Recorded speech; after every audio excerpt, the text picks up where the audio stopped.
Itu yang menjadi harapan besar kita, bagaimana mewujudkan Indonesia beradab itu. Dan sampai sekarang kita terus berjuang.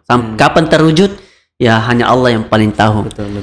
Nah, kita hanya, apalagi sekarang kondisi pemilihan presiden, ya kita sudah melihat apakah ini betul-betul mencerminkan peradaban dalam pilpres ini atau tidak. Kalau belum berarti LITMI harus terus berjuang. Bagaimana mewujudkan itu? Assalamualaikum warahmatullahi wabarakatuh. Ya. Waalaikumsalam warahmatullahi wabarakatuh. Alhamdulillahirabbil wassalatu wassalamu ala rasulillah mabad. Alhamdulillah, bersyukur atas kehadirat Allah Subhanahu wa taala yang telah melimpahkan rahmat serta hidayahnya kepada kita semua.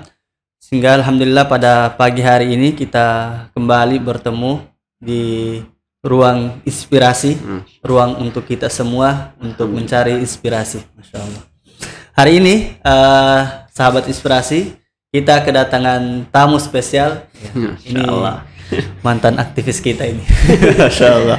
Bukan mantan. Kita berharap ya. jadi aktivis. Masya Allah. Iya. Doakan kita juga, Ustaz. Amin. Ya, hari ini kita bersama Ustaz Hamri Mui. Ya. Hamri Muin. Muin. Masya Allah. Masya Allah. Ya, kemarin sempat ada kesalahan nama Ustaznya. Ya, insyaallah lah Bas. Masya Allah. Ya, bagaimana kabar Ustaz? Alhamdulillah baik. Alhamdulillah senantiasa, semoga diberikan senantiasa kesehatan. Alhamdulillah. Untuk beraktivitas insyaallah. Ini cuaca di Makassar gampang sakit Ustaz. Setiap hari hujan. Dan itu merupakan ya ketetapan Allah. Tugas kita menyikapi dengan bijak. Ya, insyaallah. Ya ini Ustaz, banyak yang penasaran nih Ustaz terkait kisah perjalanan Ustaz bisa sampai di titik ini sekarang. Ya, katanya, wih Ustaz Hamri Muin, Masya Allah, perjalanannya menjadi aktivis dakwah kampus itu tidak mudah. Ya, baik di kampus maupun di luar dari kampus. Ya, apalagi harus merintis ya, mulai dari awal-awal itu di LITMI Ustaz. Ya meskipun kita di generasi kedua Ustaz ya. Iya. Bisa diceritakan Ustaz bagaimana itu perjalanannya di awal-awal mulai dari kampus. Ya. Jadi sebelum ya masuk di kampusnya. Iya. Jadi jujur karena saya dari pelosok negeri yang perbatasan dengan Malaysia. Di mana Ustaz? Di Pulau Sebatik. Oh, Masya Allah. Sebatik Kalimantan Timur dahulu dan sekarang sudah berubah menjadi Kalimantan Utara karena sudah pemekaran. Ya, ketika itu awal mau kuliah karena kami sekolah di sana dari SD, SMP, SMA dan ya berpikir untuk keluar juga dari Kalimantan. Maka berpikirlah mau ke luar negeri, berpikir ke Jawa. Tapi ujung-ujungnya ya Allah takdirkan di Makassar. Dan alhamdulillah di Makassar Allah tetapkan walaupun banyak pilihan-pilihan kampus ketika mau kuliah, tapi Allah tetapkan kuliah di Unhas, Universitas Hasanuddin. Alhamdulillah sampai selesai dan ya kisah di Unhas begitu banyaklah hal-hal yang sangat disyukuri. Mungkin inilah merupakan salah satu takdir yang kita tidak tahu bahwa ternyata keberadaan kita di kampus di Universitas Hasanuddin merupakan salah satu jalan terbaik dalam perjalanan kehidupan ini. Masya Allah. Tapi biasanya Ustaz kalau di Kalimantan Utara kan dia lebih condong ke Jawa biasanya Ustaz ya? Iya. Jadi, tapi kenapa bisa sampai ke sini Ustaz? Itu awal ceritanya. Jadi awalnya setelah kami diskusi dengan orang tua, karena orang tua juga memang aslinya dari Sulawesi, Kabupaten Bone. Boneki. Sehingga orang tua sampaikan cukup ke Makassar saja supaya bisa menyambung silaturahmi dengan keluarga-keluarga yang sudah lama tidak tersambung karena jarak dan sebagainya. Sehingga ya ditetapkanlah di Makassar. Dan memang pilihan utamanya itu di Unhas dulu. Dulu sebenarnya bukan di Unhas. Ya, jadi awalnya tujuannya mau kuliah fokus ke jurusan. Oh, iya. Karena saya senangnya mungkin karena masa-masa sekolah dulu saya senang di orang kimia. Saya senang di pembelajaran kimia, sehingga rencananya mau masuk di kimia. Maka saya carilah di jurusan-jurusan apa yang memang bagus kimianya. Ada UNM, Unhas, sehingga tapi beberapa kenalan usulkan di Unhas saja.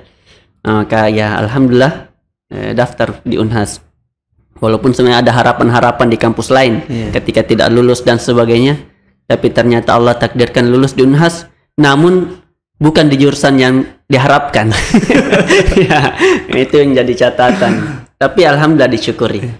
Kalau boleh tahu jurusan apa, Ustaz? Kalau saya jurusan peternakan. Oh, di peternakan. Peternakan di Universitas Hasanuddin.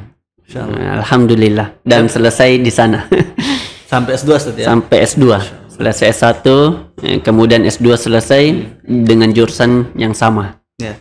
Tapi banyak yang penasaran nih, Ustaz. Mungkin dari SMA biasa, Ustaz, ya? Iya, kalau kuliah dari SMA biasa, SMA biasa. Dari SMA biasa, SMA negeri.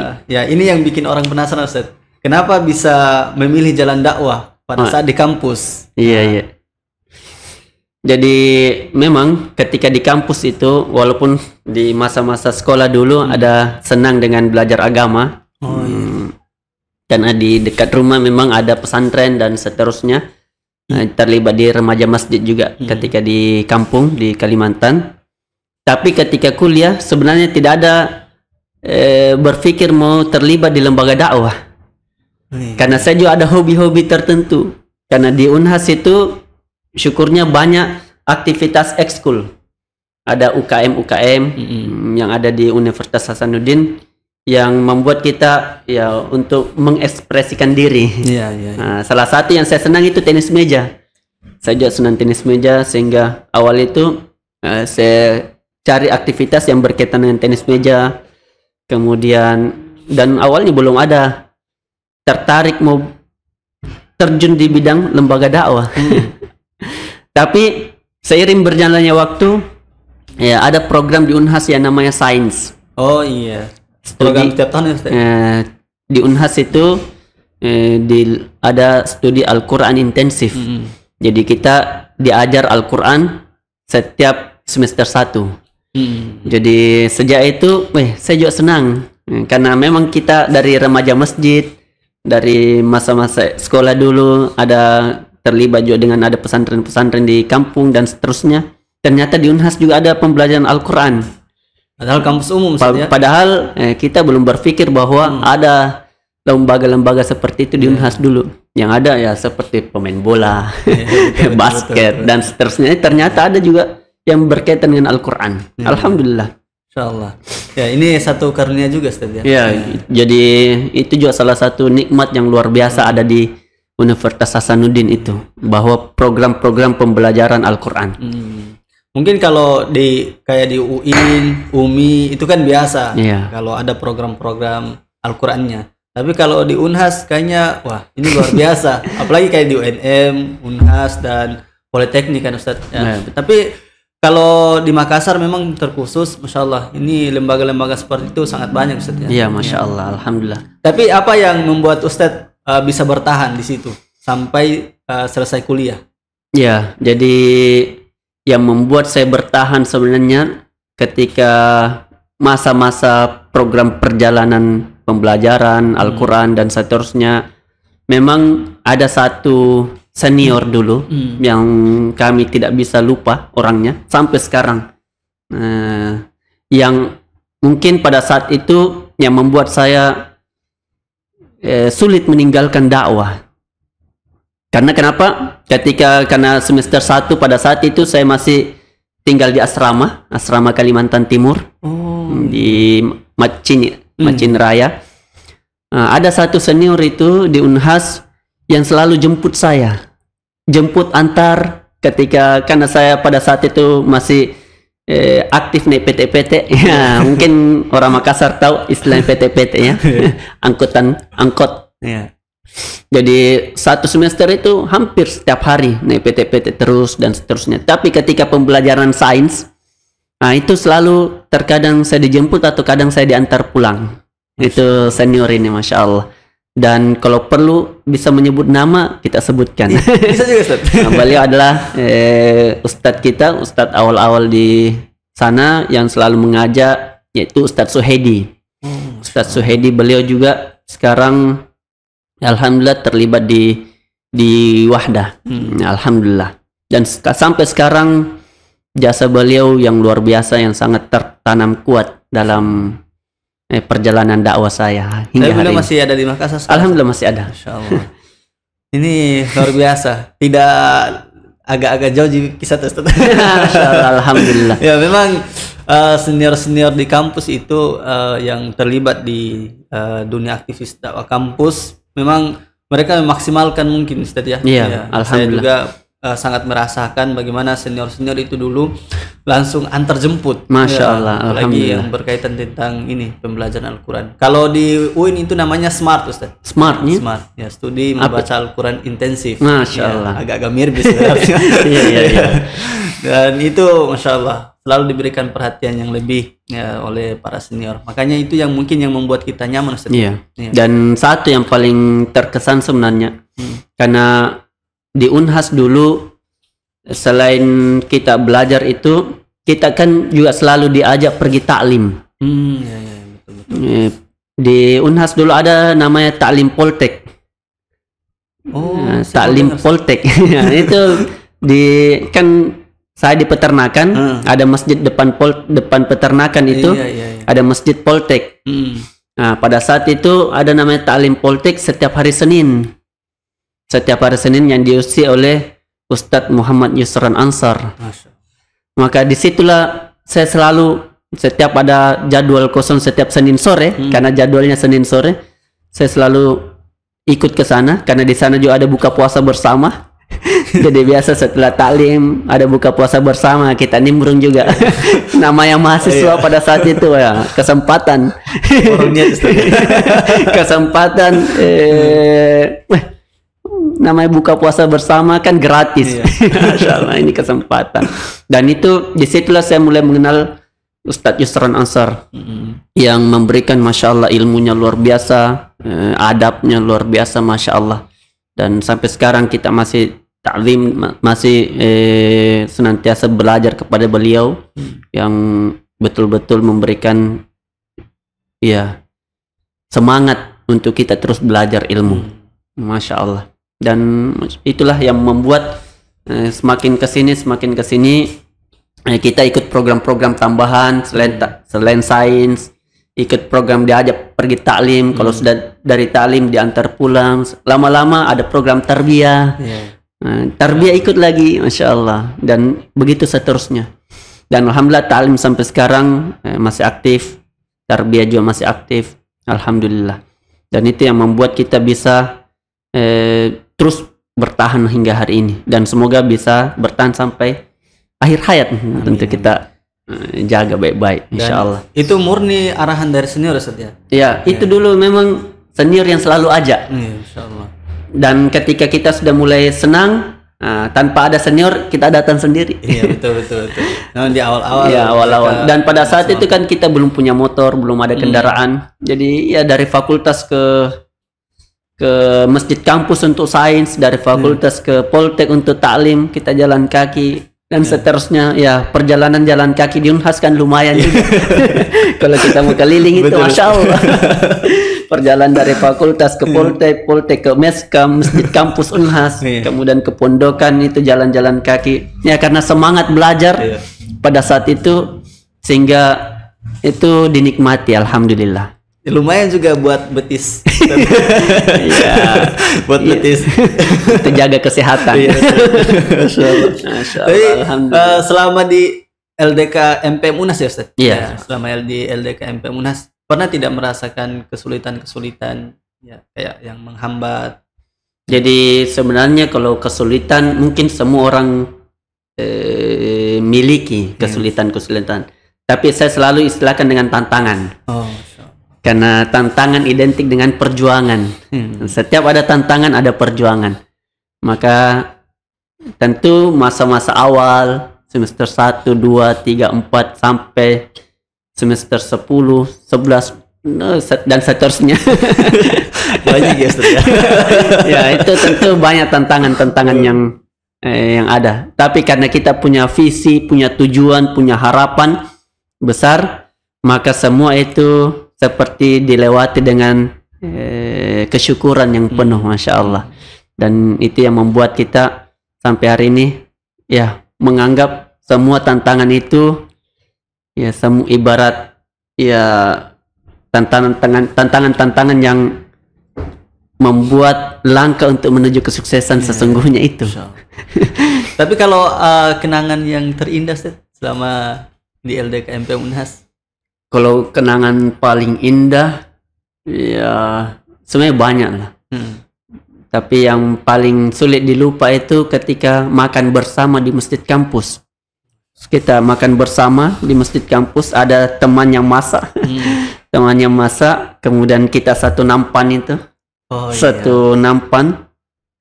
Dan di situ juga saya pertama rasakan makan satu nampan. Di Unhas, di masjid kampus. Ya, mungkin sekitar semester 1 atau 2.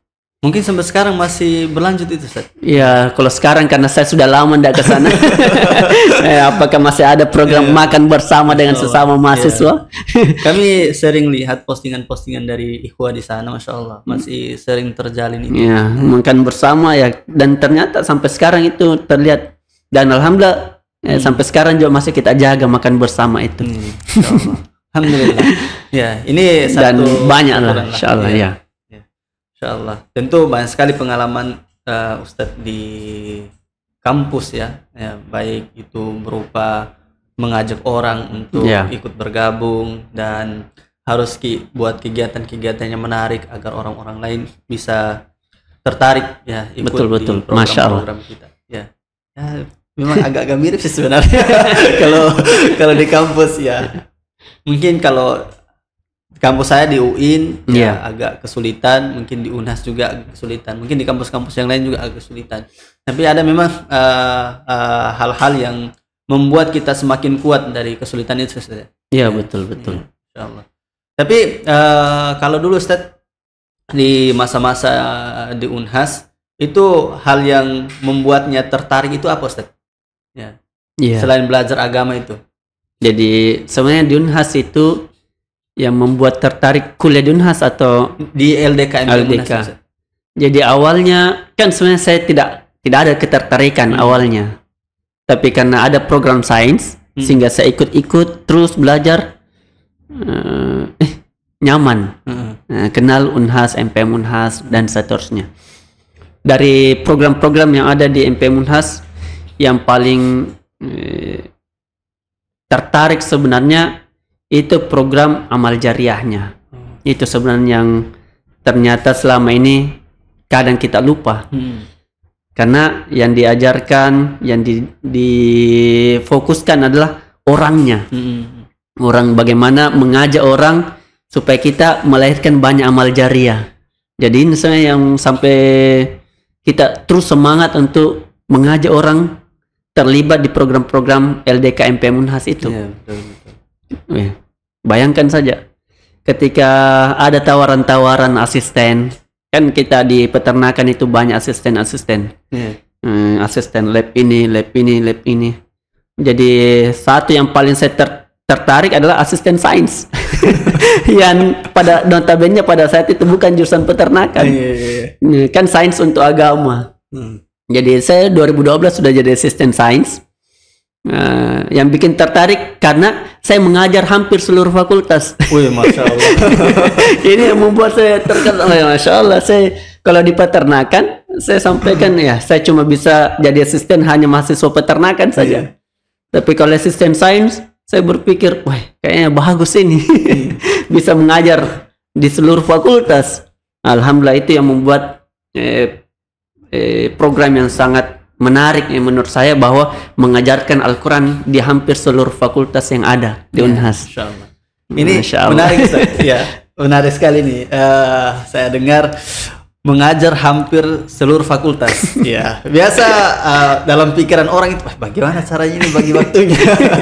Pantas ini selesainya lama dan lain sebagainya. Hingga statement-statement buruk itu ya lahirlah dari orang-orang yang ada di luar daripada kita. Ya, cara tak membantai itu Ustaz bagaimana Ustaz? Iya, jadi karena memang masa-masa kuliah dulu, jadi kan kita SKS itu ada biasa 24 SKS. Tapi kalau mindset saya dulu tidak ada hari tanpa SKS, harus jauh daripada itu. Harus di atas 24. Artinya ada taklim, ada tarbiyah, ada tahsin, mengisi sains dan seterusnya. Kalau diukur-ukur mungkin sampai puluhan SKS kalau diukur semua.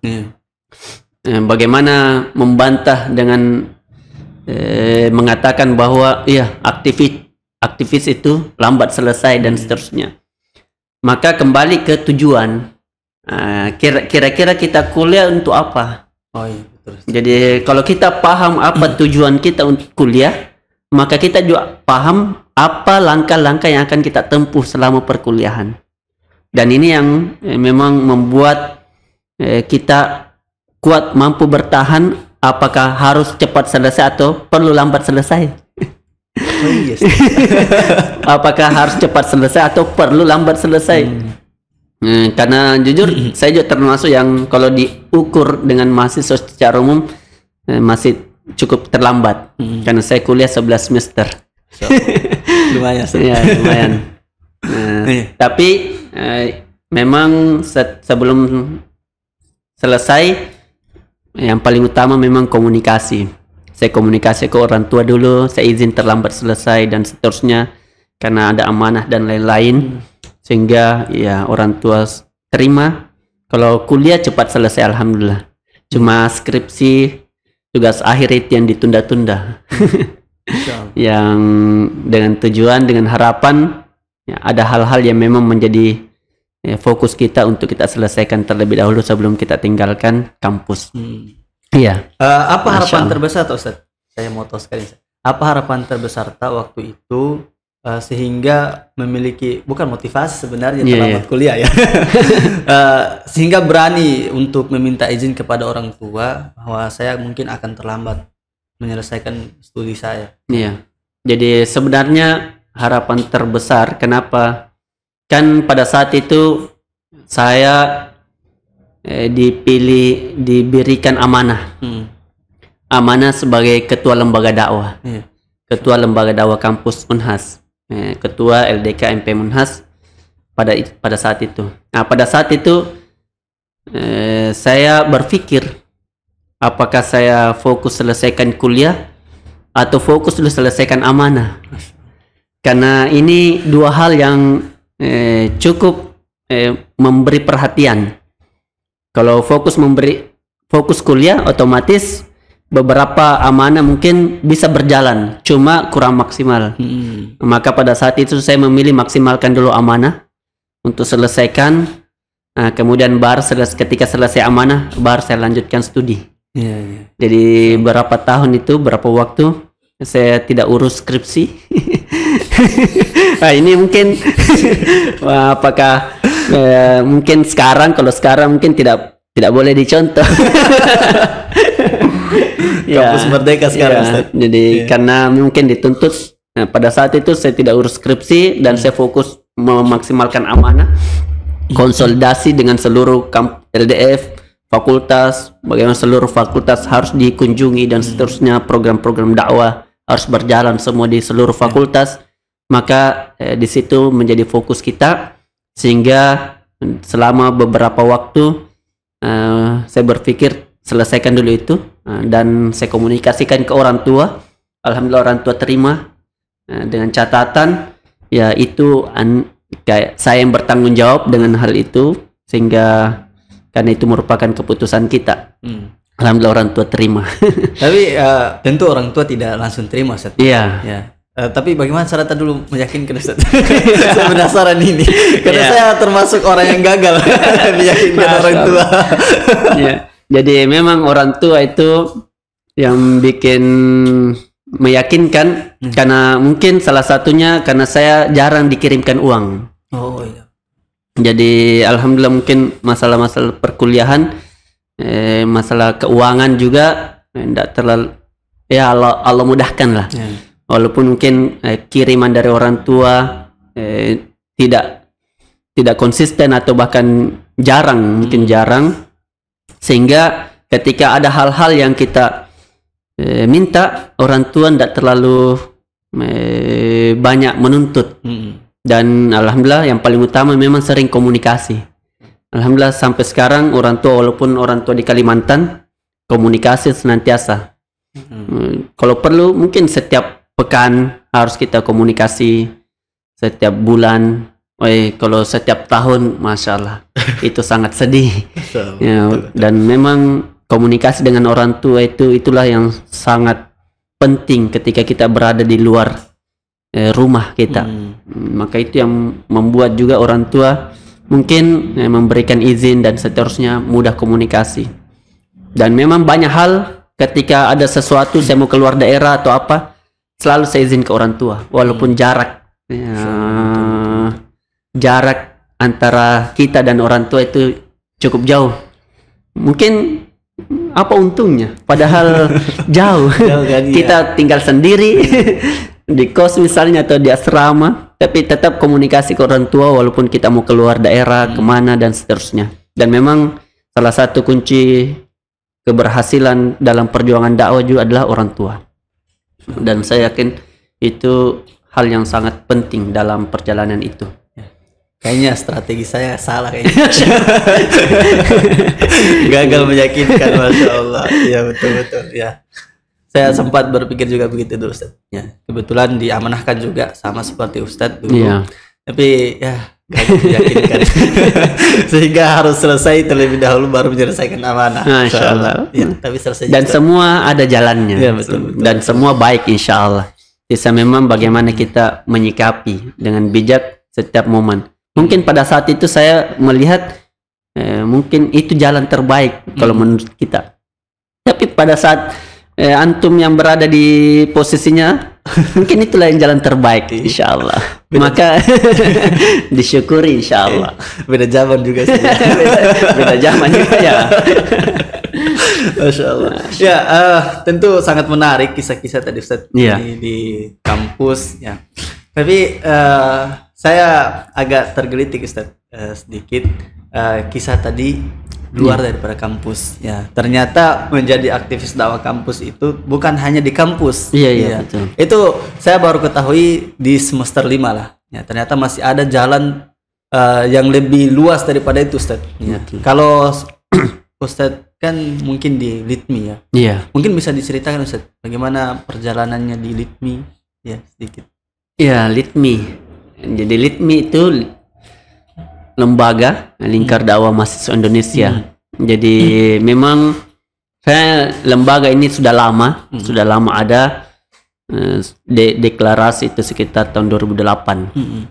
Cuma memang dia hanya sebatas paguyuban, kumpulan perwakilan lembaga-lembaga dakwah kampus yang ada di berbagai daerah yang ada di Indonesia. Ada Makassar, ada di Kalimantan, ada di Sulawesi Tengah dan seterusnya, kumpulan-kumpulan. Berarti belum bentuk OKP Ustaz ya? Belum berbentuk sebagai organisasi yang hari ini yang senantiasa berkembang. Ketika itu saya sebagai ketua lembaga dakwah kampus Unhas sebagai pada saat itu memang bertepatan bahwa Unhas sebagai koordinator pusat. Ada namanya Pusjarnas, Pusat Jaringan Nasional LITMI, itu berada di Unhas. Pada saat itu saya menjadi ketua lembaga dakwah di Unhas, sehingga mau tidak mau harus berpikir juga bagaimana pengembangan dakwah di luar kampus. Masya Allah. Bukan cuma di Unhas. Bukan cuma di Unhas. Padahal Unhas itu besar sekali. Ketika itu, di situ juga kita harus berjuang bagaimana melahirkan dakwah-dakwah kampus di kampus-kampus tetangga. Maka mau tidak mau kita harus berkomunikasi dengan banyak kampus. Ada Unibos, Makassar, di Palu, di beberapa kampus lain yang ada di Indonesia.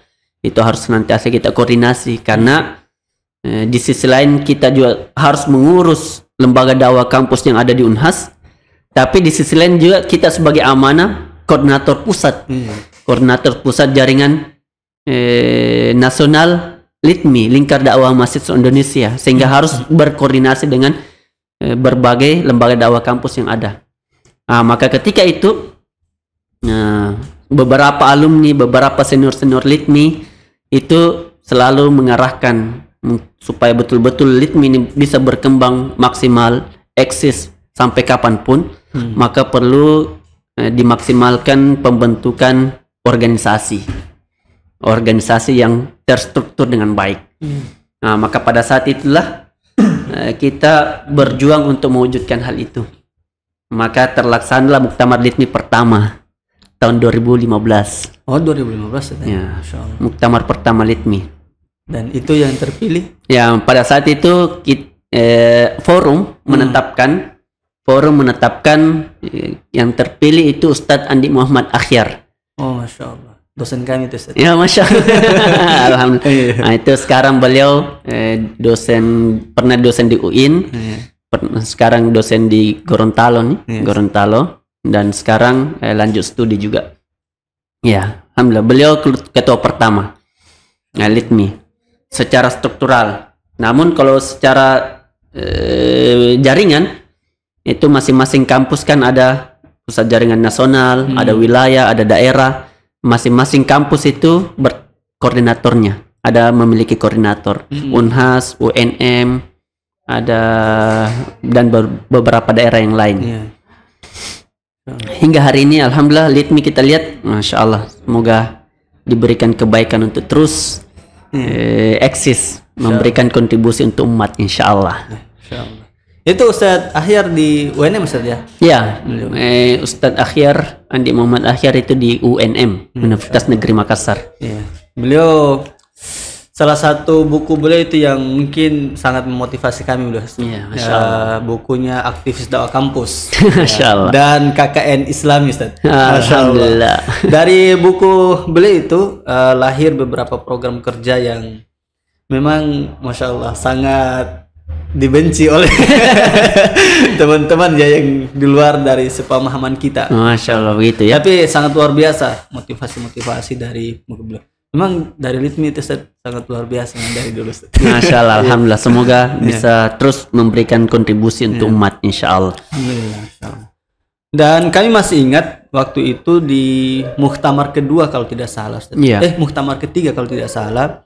Waktu itu kami masih maba, ya, mahasiswa baru, dan kami dipanggil menjadi panitia, ya. Masya Allah. Ini yang di belakangnya man model itu, apa lagi namanya? Saya lupa di situ. Saya juga sudah lupa ingat. Kalau tidak salah itu periode kedua, kita terpilih waktu itu. Nah, saya bilang, kenapa orang ini terus terpilih?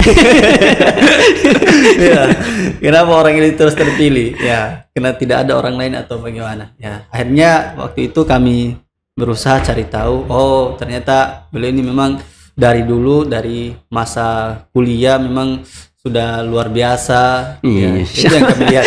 Itu yang kami lihat. Luar biasa apanya? Luar biasa dalam dakwanya, nah sebagainya. Dan pertama kali kita ketemu, saya ketemu dengan antum Ustadz itu di Secret LITMI. Masya Allah. Itu pertama kali Ustadz. Saya lihat, ini ketua LITMI, sangat berwibawa. Padahal waktu itu saya masih maba, Ustadz. Masih maba, dan kami jujur saja waktu itu salah satu yang memotivasi kami untuk tetap bertahan itu ya antum, Ustadz. Barakallah. Masya Allah. Kami lihat waktu itu sedang pembahasan, kebetulan saya masuk di panitia acara waktu itu, Ustadz. Dan masuk di tim BP yang bahas bahas ADRT waktu itu. Dan antum hadir waktu itu, saya lihat memang pantas jadi ketua. Tapi waktu itu Ustadz, apa yang memotivasi Ustadz untuk tetap bertahan di situ, Ustadz? Jadi sebenarnya karena sejak di kampus kita selalu diberikan mindset bahwa perjuangan dakwah itu harus tetap dijaga sampai akhir hayat kita. Maka itulah yang membuat kenapa saya sampai detik ini tidak mau lepas dari lembaga dakwah, termasuk ketika di LITMI. Apalagi memang ada harapan besar, ada harapan besar bahwa bagaimana LITMI ini mampu memberikan kontribusi besar untuk bangsa juga, sehingga muncullah visi Indonesia beradab itu. Bagaimana mewujudkan Indonesia beradab supaya betul-betul kita merindukan bahwa negeri Indonesia yang memang harapan umat dan bangsa itu terwujud. Sehingga semoga dengan wasilah lembaga itu juga memberikan kontribusi yang besar juga untuk kemaslahatan umat dan bangsa ke depan. Maka kita berharap orang-orang yang memegang jabatan penting di masa depan, dimanapun itu institusinya, apakah di pemerintah, di swasta, atau di mana saja, mereka telah merasakan nilai-nilai perjuangan dakwah. Maka inilah yang membuat kita seolah-olah tidak mau tinggalkan nilai LITMI. Kita berharap betul bagaimana orang-orang merasakan nikmatnya itu berdakwah. Nah, salah satunya dengan wasilah LITMI itu, sehingga namanya kan lingkar dakwah. Maka aktivitasnya tidak pernah lepas dari aktivitas dakwah. Tentu dakwah yang luas, bukan hanya membahas tentang hal-hal spesifik tertentu, tapi memang dakwah secara umum yang bisa masuk dalam kategori umum yang bisa masuk di bangsa kita, termasuk masalah yang lebih besar seperti Indonesia dan sebagainya. Tapi ini Ustaz, kita kan generasi kedua Ustaz, ya. Generasi kedua di LITMI, tentu sangat banyak hambatan dan rintangan. Saya penasaran Ustaz, kenapa LITMI ini saya bisa katakan cepat lah perkembangannya, dan saya lihat cabangnya sudah ada di mungkin hampir seluruh Indonesia, termasuk di kampung kami di Bima. Oh, Masya Allah. Di Bima sudah ada ya? Alhamdulillah, Masya Allah. Dan ini sangat luar biasa menurut kami. Biasanya dakwah itu sangat sulit untuk diterima, Ustaz. Bisa kasih tahu tidak bagaimana tipsnya supaya dakwah ini atau LITMI ini gampang sekali diterima oleh masyarakat? Ya, meskipun banyak tantangan dan rintangan, Ustaz, ya. Jadi memang yang paling utama ketika kita mau, tentu kalau berbicara tentang kebaikan pasti ada pro dan kontra. Betul. Di mana saja.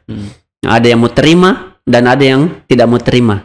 Tapi kita sepakat bahwa semua orang senang kebaikan. Semua orang senang kebaikan. Dan di LITMI itu yang selalu memberikan perhatian bahwa memang kita selalu mengarahkan semua mahasiswa itu berjuang untuk mewujudkan kebaikan itu. Maka inilah yang kita perjuangkan. Dan satu kata yang bisa mewakili itu dengan peradaban. Nah, jika Anda ingin mewujudkan peradaban, ayo kita bersama di LITMI. Ketika kita ingin sama-sama berjuang Indonesia beradab, mahasiswa beradab, kampus beradab, ayo kita berjuang sama-sama di LITMI. Dan itu visi utamanya LITMI. Bagaimana itu yang menjadi harapan besar kita, bagaimana mewujudkan Indonesia beradab itu. Dan sampai sekarang kita terus berjuang. Kapan terwujud? Ya hanya Allah yang paling tahu. Betul. Nah, kita hanya apalagi sekarang kondisi pemilihan presiden. Ya, kita sudah melihat apakah ini betul-betul mencerminkan peradaban dalam pilpres ini atau tidak. Kalau belum, berarti LITMI harus terus berjuang. Bagaimana mewujudkan itu di daerah kita, di mana saja. Tapi hal sulit yang pernah dirasa Ustaz selama di LITMI apa itu? Jadi memang yang paling sulit itu kalau di LITMI adalah saya memang bukan sulit, tantangan yang terberat. Tantangan terberat itu mungkin memadukan antara idealisme kita sebagai aktivis dakwah, termasuk memadukan dengan hal-hal yang lain seperti pekerjaan, pernikahan, keluarga. Walaupun ini tidak bisa dipertentangkan, harus dipadukan. Tapi kadang sebagian kita mungkin merasa, saya tidak bisa aktif berdakwah ini karena saya sibuk keluarga, saya sibuk urus pekerjaan, saya sibuk urus persiapan menikah kayak ini. Atau tidak bisa, kayaknya saya bisa aktif lagi berdakwah ini. Kenapa? Saya sudah terlambat sekali kuliahku, sudah semester 14. Dan sehingga lupa fokus utamanya berdakwah di Litmi. Padahal ini tidak boleh dipisahkan. Mereka bersatu padu yang harus berjalan beriringan. Betul, Ustaz. Itu yang memang, sehingga ketika ini terjadi mungkin banyak yang ya lebih baik tinggalkan di dakwah. Berat ini dan seterusnya. Dan itu mungkin kami juga rasakan ketika sebagai pemimpin, sebagai ketua umum, mulai banyak teman-teman yang mengambil jalan lain. Mengambil jalan lain, tapi kami yakin bahwa dakwah itu akan terus jalan, ada atau tidak adanya kita. Pertanyaannya, apakah kita mau terus berada di barisan perjuangan dakwah itu atau tidak? Nah, itulah yang selalu memotivasi bahwa jangan sampai kita termasuk orang yang gugur dalam perjuangan itu. Nah, kita berharap kita terus survive sampai kapanpun. Nah, itulah yang membuat saya sampai terakhir harus selesaikan amanah, tidak akan pergi sebelum amanah selesai. Dan tapi saya gagal. Ya, itulah namanya perjuangan. Biasa Ustaz, dihadapkan dengan realita kehidupan, Ustaz. Iya, betul. Ya, antara idealisme dalam berlembaga atau keluarga, ya, tuntutan keluarga biasanya, insyaallah. Ya. Dan itu sangat banyak, ya, banyak, Ustaz. Biasa di awal-awal sangat semangat. Di pertengahan mulai kendor. Ya. Ya. Di akhir tidak ada nih orangnya. Nah, maka itu memang kita penting sebuah wadah atau komunitas saling menguatkan. Nah, itulah pentingnya teman. Jadi ada hadis ya dulu yang selalu kita dengarkan dari Ustadz itu, almaru ala dini khalil. Ya, jadi agama itu tergantung siapa temannya. Jadi sejak itu saya betul-betul berjuang mencari teman yang selalu menguatkan saya. Saya cari teman senior yang betul-betul selalu ingatkan. Maka muncullah teman-teman, termasuk itu Kak Suhidi tadi.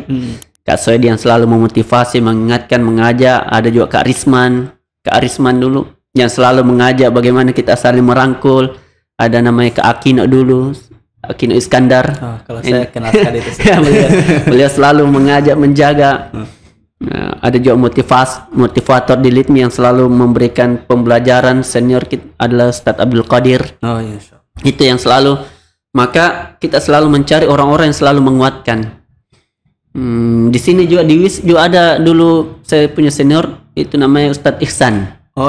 Beliau juga termasuk motivator saya, selalu mengajak, ayo kita berjuang. Masya Allah. Sehingga memang penting sekali itu teman. Maka inilah sampai hari ini yang berjuang kita jaga, bahwa teman yang baik dipertahankan, teman yang mungkin kurang baik jangan ditinggalkan. Termasuk teman hidup, ya. Termasuk teman hidup, apalagi teman hidup. Nah, itu juga penting, sangat penting, bahwa salah satu menjaga keistiqomahan dalam dakwah, mencari pasangan hidup yang memiliki semangat berdakwah. Masya Allah, ini juga salah satu hal yang perlu kita pikirkan. Tapi Ustaz, bicara soal teman hidup nih, Masya Allah. Ya, ya senyum-senyum. Tidak apa-apa ya host. Kalau boleh saya tahu Ustaz, kita menikah waktu itu kapan Ustaz? Ya, saya menikah itu pas kuliah S2 semester 3. Semester 3 Ustaz, ya. Baru waktu itu menjabat juga sebagai ketua Litmi Ustaz. Ya, pada saat itu menjabat sebagai ketua umum Litmi. Insyaallah. Apa tanggapan istri waktu itu Ustaz? Ya. Apa tanggapannya istri waktu itu Ustaz? Jadi saya terpilih ketua Litmi itu sebelum menikah. Ya. Kan saya ketua Litmi itu 2017. Mulai 2017 2000 berapa lagi? 2017, 2019, 19, 21 ya. Saya menikah 2018. Oh, insyaallah. Jadi 1 tahun berjalan, sekitar 1 tahun berjalan, saya menikah. Jadi sementara menjabat ketua umum Litmi. Tapi bagaimana tanggapan istri? Jadi tanggapan istri, ya alhamdulillah, maksudnya dia juga tidak menolak, bahkan senang karena dia juga memang orang yang lahir dari golongan aktivis, maksudnya orang tuanya juga aktivis. dia juga memang terlibat di aktivis, sehingga alhamdulillah hal-hal seperti itu justru membuat saling menguatkan. Semoga diberikan kekuatan dan seterusnya, alhamdulillah. Dan istri istri termasuk senang juga lah, senang juga, walaupun memang tantangannya kesibukan. Tentu ketika terpilih memang selalu kita kuatkan bahwa tentu kesibukan itu akan cukup padat, maka istri mulai berjuang bagaimana menguatkan diri untuk itu. Bagaimana, karena ya namanya kesibukan sebagai aktivis tentu sangat padat. Nah itu yang memang perlu kita kuatkan. Ya. Silakan minum dulu, Ustaz. Oh iya, masih banyak ini pertanyaan saya. Ya, kita sudah bicara tentang istri. Ya, insyaallah. Antum sudah menikah nih? Oh belum. Insyaallah kita kalau antum nah, kita doakan semoga dimudahkan pernikahan. Amin. Tahun ini, Ustaz. Insyaallah. Ya, aduh. Insyaallah. Tadi kita sudah bicara tentang istri yang masya Allah sangat terus mendukung, ya. Iya, alhamdulillah. Apalagi kalau dihadapkan dengan realita kehidupan, Ustaz, mungkin kami ini kadang-kadang sering takut. Ya, sebaiknya kalau masih menerima amanah jangan menikah dulu deh. Ya, biasa begitu, Ustaz. Apalagi harus dihadapkan dengan pekerjaan juga. Masya Allah. Kalau iya. Biasa kita ada rasa kekhawatiran, Ustaz. Ya, rasa kekhawatiran, belum lagi pekerjaan yang harus diurus, terus dengan aktivitas dakwah kita, terus ada anak orang yang harus diurus juga. Iya. Kalau selama ini, Ustaz, bagaimana cara itu, Ustaz, untuk mengatur itu semua? Jadi ada filosofi yang mendalam dan ini kita dapatkan di tarbiyah kita. Firman Allah, la yukallifullahu nafsan illa usaha. Ini selalu saya pegang, bahwa Allah tidak akan pernah memberikan kita tanggung jawab atau amanah di luar dari kesanggupan. Nah, ketika ini filosofi kuat dalam diri kita, saya selalu mengatakan bahwa insya Allah semua bisa kita lewati. Tapi tergantung keyakinan kita dengan ayat itu, bahwa semakin besar seorang manusia, maka tantangannya juga semakin besar. Ibarat itu filosofi kelapa, semakin tinggi kelapa, maka semakin kencang angin yang menerpa kelapa itu, semakin kuat goyang. Maka kalau kita semakin besar, maka akan semakin besar tantangannya. Nah, itu, dan tapi harus diyakini bahwa semua tantangan yang besar itu pasti kita mampu lewati. Karena Allah tidak akan pernah memberikan kita beban di luar kesanggupan. Maka ini yang selalu saya pegang. Kan pada saat itu saya menikah ketua LITMI, masih semester 3 S2. Aduh, jangan sampai terlambat juga lagi, Ustaz. Langsung ketika itu menikah. Tapi enggak, ya di sisi lain mungkin karena saya menikah, saya ke pengurus ketua LITMI, mau tidak mau kuliah saya tahan dulu. Jadi saya kuliah S2 itu lama. Sampai semester juga. Ya, jadi dia termasuk lama lah, karena menuju 4 tahun. S2 seharusnya bisa selesai cuma 2 tahun, ya, akhirnya molor sampai 4 tahun. Ya, itulah perjalanan. Tapi itu semua dinikmati karena memang kita yakin bahwa setiap ada tantangan, setiap ada hal-hal yang kita ambil pasti ada konsekuensi. Betul. Dan itu selalu kita komunikasikan. Insya Allah. Ya. Terakhir ini, Ustaz. Ini terakhir sekali ini. Ini pertanyaan pemungkas ini. Ya, satu hal yang selama ini para aktivis dakwah itu kampus itu takut, Ustaz. Iya. Ya. Rasa ketidaksukaan orang terhadap kita, Ustaz. Rasa ketidaksukaan orang terhadap kita. Itu yang pertama, Ustaz. Ya. Yang kedua, kita cenderung dijauhkan, ya, dijauhi oleh teman dan kerabat kita, Ustaz. Ya, baik itu dari lingkungan keluarga kita maupun orang-orang yang selama ini mungkin agak dekat dengan kita, tapi kita masuk dalam dunia ini ya dakwah kampus ya biasanya kita akan semakin dijauhi biasanya Ustaz ya. Bagaimana cara kita sebenarnya menanggapi hal-hal yang seperti ini Ustaz? Dan ini juga yang membuat kita lemah Ustaz. Iya betul nih, Masya Allah. Jadi kita dijauhi, mungkin ada yang tidak senang dengan kita dan seterusnya. Jadi satu filosofi penting terutama yang ada dalam hadis itu, dan ini selalu kita pegang baik-baik, apa itu? Khairun nas anfa'uhum linnas. Jadi sebaik-baik manusia yang bermanfaat, dan tidak ada orang yang tidak senang dengan orang yang bermanfaat. Dan kalau di kampus itu biasa orang mahasiswa senang ketika ditraktir. Nah, termasuk ketika saya dulu seperti itu juga. Kenapa saya senang itu senior? Kadang ya karena sering diantar, sering diundang makan. Masya Allah ini luar biasa ini senior. Bukan sih program makan gratis. Ya bukan. Ya walaupun memang ada makan gratis. Tapi itu kan salah satu cara yang memberikan manfaat. Dan saya yakin dan inilah di antara akhlak. Maka kenapa salah satu cara penting dalam berdakwah itu menunjukkan akhlak yang baik kepada siapapun. Inilah warisan Nabi yang harus kita ikuti, bahwa Nabi diutus untuk menyempurnakan akhlak. Terkadang kita mungkin sebagian aktivis dakwah tidak mendahulukan akhlak dalam berdakwah. Kira-kira misalnya ketika kita melihat ada orang yang belum sholat, apakah harus langsung dipaksa ayo sholat? Atau kita ajak dulu baik-baik? Atau perlu kita traktir kopi dulu? Atau bagaimana? Nah, disinilah pentingnya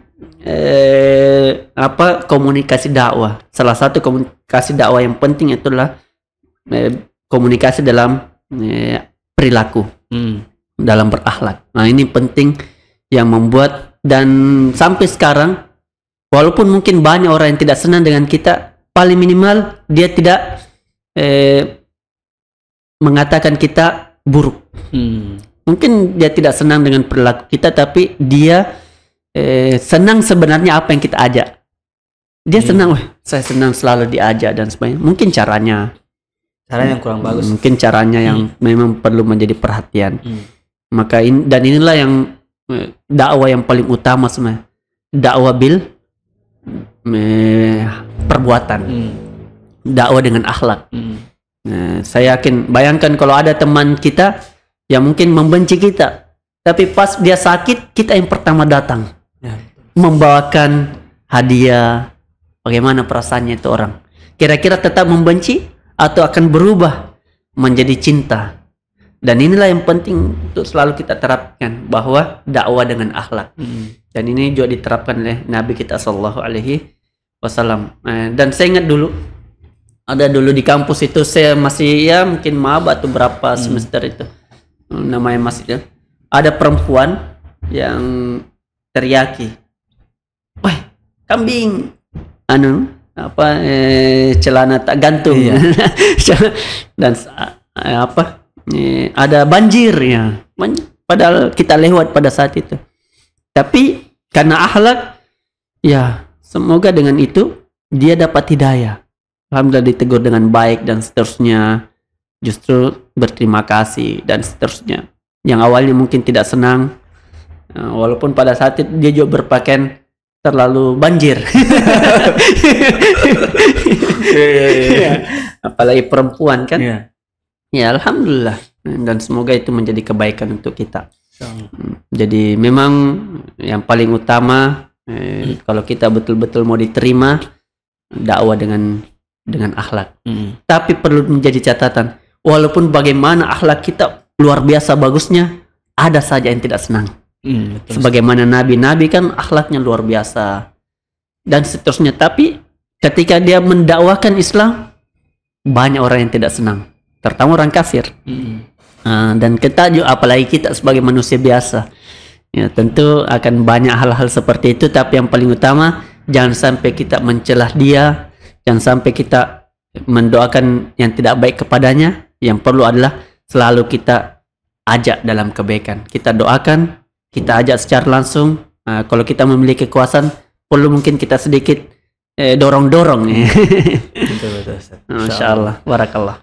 Ya, Insya Allah. Ini kisah yang sangat luar biasa, Ustaz. Perjalanan tak mulai dari dari kampung ke kampus, Ya, dari kampung ke hingga kampus. keluar dari kampus, Ya, itu tetap bertahan sampai hari ini. Dan saya yakin duduknya antum di sini, Ustaz, karena amanah itu, Ya, ya, karena adanya amanah itu untuk selalu spirit dakwah itu tetap ada dalam diri kita. Ya, terakhir, Ustaz. Ya, tadi terakhir sekali, ini terakhir. Ya, mungkin ada nasihat untuk teman-teman kita yang ada di luar sana sebagai seorang aktivis dakwah kampus untuk memotivasi mereka agar tetap bertahan di jalan kebaikan ini. Ya, jadi mungkin ada 3 lah. Ada 3 hal penting yang perlu kami ajak untuk saya dan kita semua. Apa itu? Selama kita hidup, yang pertama, perbanyaklah amal jariah. Jika manusia meninggal, maka terputuslah amalannya kecuali 3 hal. Sadaqatun jariyah atau ilmin yuntafa'u bihi aw waladun shalih yad'u lahu. Jadi terputuslah amalannya kecuali sedekah jariyah, ilmu yang bermanfaat, dan doa anak soleh. Ini yang pertama. Jadi pikirkanlah, kira-kira kalau kita di kampus, amal jariah apa yang bisa kita tinggalkan? Ketika kita di Makassar, amal jariah apa yang kita bisa tinggalkan? Ketika kita di rumah atau di mana saja, pikirkanlah selalu amal jariah. Misalnya siapa David, kira-kira amal jariah apa yang sudah saya tinggalkannya? Kira-kira ketika Allah mencabut saya, kira-kira yang mana amalan bisa saya petik terus hadiahnya walaupun kita sudah meninggal? Ini yang pertama, dan itu terus kita perjuangkan di kampus dan seterusnya. Kemudian yang kedua adalah senantiasalah bersama dengan orang-orang soleh. Ini penting. Teman yang soleh, pasangan yang soleh atau soleha, keluarga yang soleh atau soleha, komunitas, tempat kerja yang baik, soleh dan soleha, dan seterusnya. Karena itu akan sangat memberikan pengaruh terhadap keistiqomahan kita dalam perjuangan dakwah itu. Dan yang ketiga, ini pribadi. Ini pribadi, yakni jangan pernah tinggalkan interaksi kita dengan Al-Quran.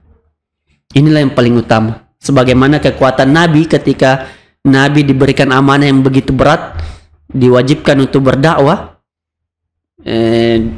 maka salah satu senjata yang dikuatkan oleh Nabi adalah qumil laila illa qalila nisfahu aw inqus minhu qalila aw zid alaihi waratil qur'ana tartila. Yakni senantiasa menjaga qiyamul lail dan tilawah Al-Qur'an.